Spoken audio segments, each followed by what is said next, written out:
Hindi naman natin ang kapayapaan ng isa't isa. Matulog na tayo, gabi na.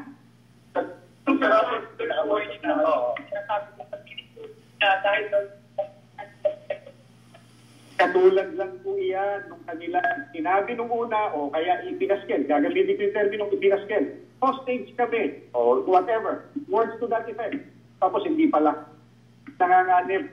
Nakalimutan na yata nila na ang tagapamahal ng pangkalahatan ng Iglesia ni Cristo, kuya nila. Sino sa atin na matino isip po? Sino sa atin ang mag-iisip ng laban sa kapatid sa laman ng namamahala namin? Wala po. Sir, pero bukas po ba kayo sa idea na makipag-sit down and talk this sa grupong ito?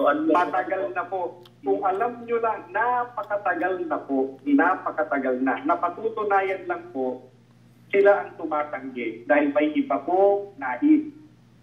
Mayroon pong ibang agenda.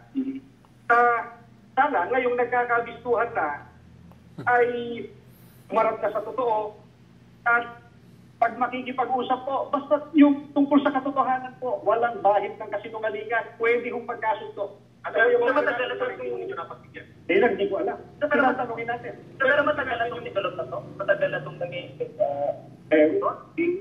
kahapon lang naman lumitaw ito. Video nila na pinalilitaw. Pero sabi ko matagal na daw kayo